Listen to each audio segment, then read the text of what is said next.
दोस्तों, हम जो कुछ भी कार्य करते हैं, अच्छा किया तो अच्छा पड़ा, बुरा किया तो बुरा पड़ा। इस जन्म में नहीं तो अगले जन्म में गुजारना ही पड़ता है। आइए समझते हैं एक कहानी के माध्यम से। एक ऋषि थे जिनका नाम था मांडव्य। वह तपस्या में लीन थे। उधर से कुछ चोर गुजरे, वे राजकोष लूटकर भागे थे। लूट का धन भी उनके साथ था।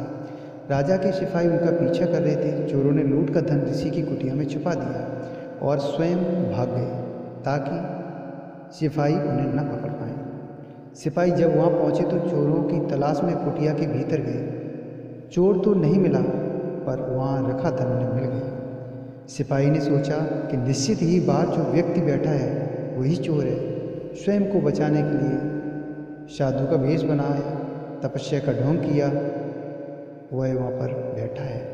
उन्होंने ऋषि को पकड़ लिया और राजा के सामने लेकर जाकर प्रस्तुत कर दिया। राजा ने भी कोई सोच विचार नहीं किया और पकड़े हुए ऋषि को शूली पर लटका दिया। मांडव ऋषि विचार करने लगे कि ऐसा क्यों हुआ, यह उन्हें किस पाप की सजा मिल रही है। उन्होंने अपने जीवन का अवलोकन किया, अर्थात उन्होंने पूर्व जन्मों को देखा, कुछ नहीं मिला। फिर विगत जीवन का अवलोकन किया, देखते देखते पूरे 100 जन्म देख ली, पर उन्हें कहीं ऐसा कुछ भी दिखाई नहीं दिया कि उन्होंने कोई पाप किया हो, जिसके परिणाम स्वरूप यह दंड सुनाया जाता है। अब उन्होंने परमात्मा की शरण ली। आदेश हुआ। ऋषि ने अपना 101वां जन्म देखा। ऋषि ने देखा कि 8 से 10 वर्ष का बालक है।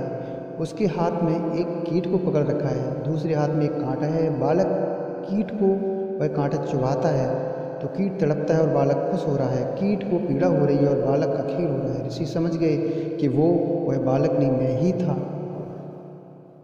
उन्हें किस पाप का दंड दिया जा रहा है वो समझ गए। उनकी तपस्या भी उनके इस पाप को नष्ट न कर पाई। ऋषि विचार ही कर रहे थे कि कुछ लोग जो ऋषि को जानते थे वे राजा के पास पहुँचे और ऋषि का परिचय दिया कि एक महान तपस्वी और महान ऋषि हैं। उनकी निर्दोषता बताई। राजा ने ऋषि से समाचार याचना करते हुए ऋषि को मुक्त कर दिया। इतनी देर में क्या घट चुका था।